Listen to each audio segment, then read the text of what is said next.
texting in the early stages of dating. And a lot of us, screw it up, especially I think those of us who didn't grow up with texting.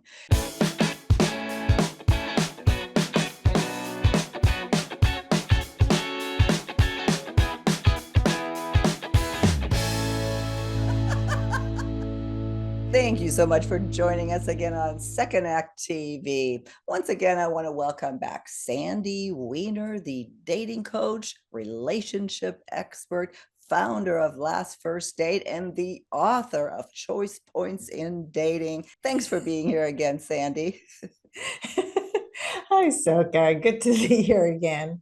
We're laughing because I'm stumbling over my words, but you won't see that because I'm editing it. Easy for me to say.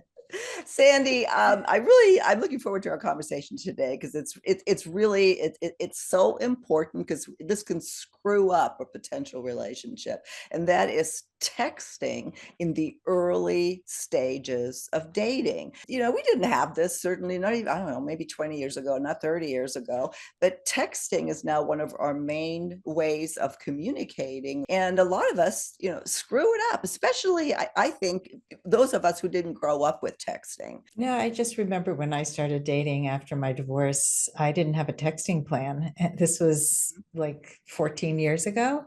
You had to pay per text if you didn't have a texting plan. And I used to get mad at men who assumed that it would be okay for me to text with them. Like, how could you be so presumptuous?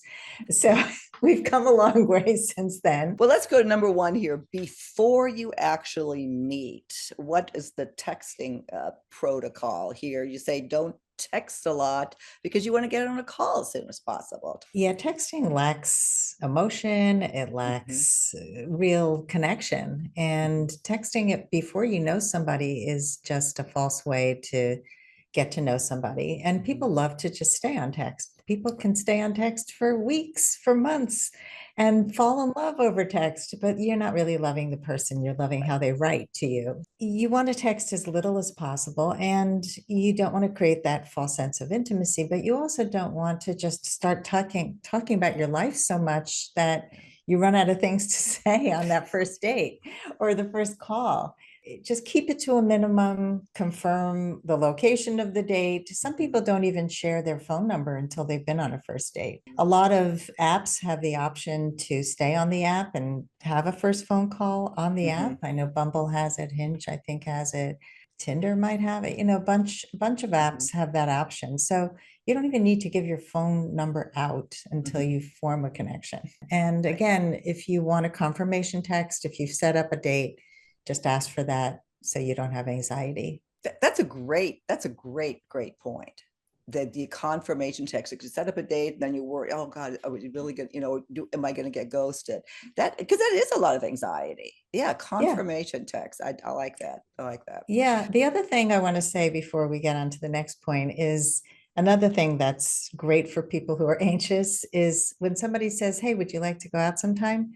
Ask them to take out their calendar and set up a date right there because date sometime can be date never. And so Okay. let's be accountable. Let's take out our calendars and say, hey, calendars fill up and I would love to prioritize you and set up a time. Let's do it. And it just saves you from Mhm. so much overthinking. All right, number two here, texting after the first date. What are the considerations there, Sandy? So generally, I recommend that if you had a good time, say it on the first date and don't just Okay. say, "Hey, thanks, that was fun. That was Mhm. great. Thank you." Because that's not telling the other person that you want to see them again. You have to Mhm. be that explicit. So say it. Mhm. I'd love to do it again sometime. You don't need to set up the second date right there because that can be awkward, but also sometimes the other person's interested in you and has said, let's go out again, and you're not sure or you really don't want to. You don't have to say it on the first date. You can Mhm. text them later because it can be Mhm. awkward, but you can also thank them again after the date. A lot of men love when a woman says thank you. That was great. I really appreciate you coming out to see me, even if it's not a good fit. Mhm. Person made an effort to get out of their house and meet you. Right. It's like, be kind. Well, yeah, and that's just being polite. Absolutely. So, the after the first date text, the way I see it, it's either a way to encourage more, the second date or discourage the second date. Yeah. So the Yeah, you're at texting a choice set, point. yeah, exactly. A choice point in dating That's right. would make a great title for a book. Right. Setting up the second date, number three, texting to set up a second date. So a lot of people will then get into endless texting after the first date, and start connecting more and more. And I don't think that's a good time to do that either. Just you can text to set it up, to confirm a time, and meet again as soon as possible so you Mhm. can keep the momentum going, because otherwise it can peter out. Remember that you're meeting strangers. I think that we forget that we're meeting mostly online, and these are people we don't know. And there's lots of other options out there, and they may be dating several people. So if you're not going to set some momentum in action, it's not going to keep going.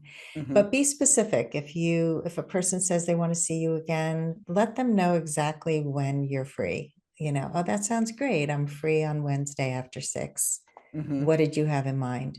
Mhm. Not, yeah, let's go out again. Yeah. There's a lot of that ambiguity of just lack of clarity. And if you want clarity, you've got to offer clarity.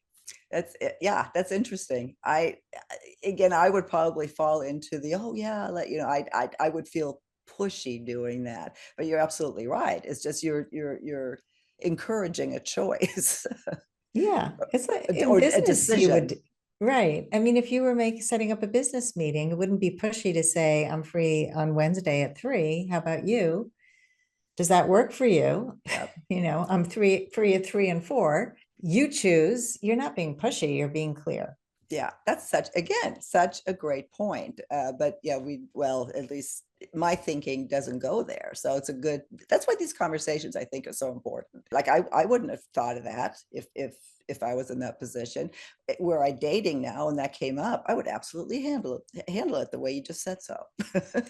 Well, So you're not alone. I mean, yeah. I speak to so many women who are not passive in their Hmm. regular life, but when it Right. comes to dating, they have been taught that they have to be chaste. And so they feel that any kind of suggestion, even asking a man out, is so over the top and is going to turn a man off. I know there have been many comments in your community that have said the opposite. Men have said, we love when women ask us Hmm. out. So I think we need to really be as assertive as we are in our regular lives and be clear. Okay, so we've set up the second date. We're done. We are now at the point four, which you call after you plan the second date. What's the texting protocol there?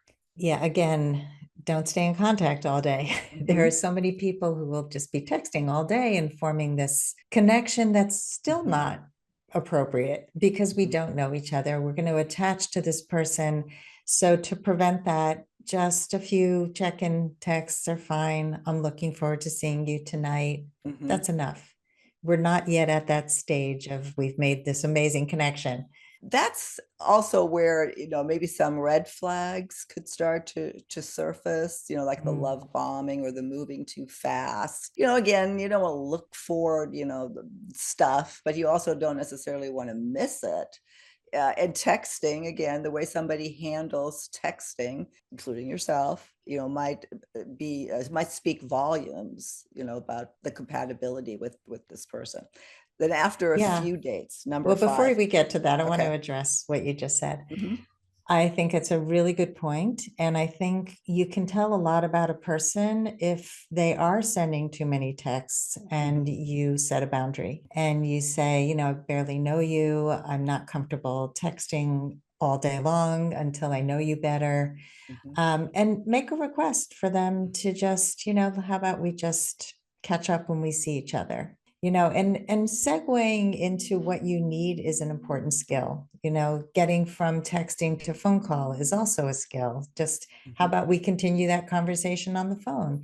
Hmm. It's asking for what you want, but also setting those boundaries. There are people who will text you at work and then you say, "Hey, I'm at work," and they get angry.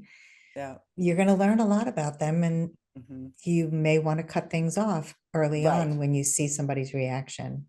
Yeah, no, absolutely. I was going to say that to me, what that would just be that if I'm annoyed to that degree, then that would be the end for me. So yeah, texting has some pretty good signs to offer that could be helpful and stop you from wasting a whole bunch of time. Then after a few dates, another distinct point in the early dating process. Yeah, so people have different texting styles. And this is the point where we're now connected. We've been Hmm. dating a bit. One person likes to text more than others. One doesn't like talking on the phone. You want to have a conversation about that. Let's Hmm. say they take a really long time responding to your text. Instead of Hmm. getting into your head, getting anxious, Hmm. making up a story. They probably don't like me. They're seeing other people, blah, blah, Yes. blah. Have a short conversation. Hey, you're not a big texter, are you? I dated a guy like that. And I said, I'm just trying to understand you. And, you didn't respond to my text for a really, really long time. And I've never Hmm. had that happen before. Is Hmm. that something that you do with everyone, or is something going on? You're going Hmm. to find out and stop Hmm. assuming stuff. To be a good answer to have. Well, and that leads into point six here, that if their text, like you've been connected now, you're dating, and their texting style, as you call it, now slows down dramatically. There's a change in tone of how they write the text. That's definitely something to pay attention to. Right. So this is different from just first understanding somebody's Mhm. style, Uh-huh. because like you're in a texting conversation and now things have shifted. So you want to Hmm. bring it up. And I would bring that up in person or over the phone and not over text, because something could have shifted. And so you want to say something like, I've noticed a shift in energy from you lately. Are you Hmm. okay? Or did anything change on your end since our last date? It's a hard thing to ask, but it's a lot better than being in your head and being scared and making up stories. Because by the time that person gets in touch with you, if you haven't brought it up, you're already so angry at them. You're like, what do you want? So Yeah. I think it's important to just get curious. Hmm. Well, here again this is such a great point where texting can be such a huge indicator that, as you say, something has changed. I distinctly recall one situation, and yeah, it did in fact change. It was so obvious. So if that's what you want to communicate, that's a good way to do it, I guess. But it also can be, I would think, misinterpreted. This is where it's really important for us to understand what we are actually saying when we're texting. And to also understand that people do have different communication styles. Hmm. I often tell people communicate with people in the way that they communicate, not the way you communicate. Hmm. So if you're just stuck on, like I had a client reach out to me. She wanted to break up with somebody she'd been with Hmm. for a long time, and she drafted a long script of what she wanted Hmm. to say. And I was Hmm. like, way too much. This guy Yeah. is simple. Gets to the point. Just Hmm. get to the point. Take out all that stuff. He's not going to hear you. He's just going to get angry at you. Yeah. So we need to really understand how the other person communicates. There are a lot of great relationships where somebody hates texting or somebody Hmm. hates talking on the phone, but they Hmm. show you in other ways that they care about you. So talk about it. Talk about your communication style and even look at yourself. Like, am I texting because I'm anxious? I know people who like double and triple text because they haven't Yes. heard from the person. And it's like, oh my God, Yeah. stop. Yeah. Or make up, go, I have to have a reason. Let me see, what's a good reason to text? Oh, I just saw this on the news. Or, I mean, if they're not starting the conversation, if you're trying to force communication, the texting is probably not the way to do it. So lots to think about here, as usual. Sandy, is anything else we didn't cover on this topic? Another great thing to do that's an alternative to written text is using voice notes. I love these both on the dating app. Most of them offer the ability to do that. So you can hear somebody's voice for the first Mm, time, which is okay. could be really sexy or it could be a turnoff. But leaving those voice notes kind of changes up how you text, Hmm. and it's a little more personal. You hear somebody's audio, and it's a great way to form a connection that has emotion to it. Mhm. I think once you're really in a relationship and you have established your style of communication, texting Mhm. can be a really fun way to stay in touch. You can Mhm. flirt with each other through text. You can send those pictures of places you've been where you're Yeah. thinking of them. Maybe you made an incredible dinner and you wish they were there. And, Mhm. oh, you should have been here last night. I made this incredible pasta dish. You would have loved it. It's a beautiful way to stay in touch. But as Mhm. we're getting to know each other, it's a horrible way to stay in touch. So it does transition once you've Yeah. reached your momentum and you Mhm. have that kind of relationship. Absolutely. And then there's always sexting, but that's a whole That's other right. topic. Sandy, as always, love talking with you. We will link to all of your information, to your website, and to your book, Choice Points in Dating, which is another huge resource, a template to have you think about this dating process. So, Sandy, thanks again. And I look forward to our next conversation on Second Act TV.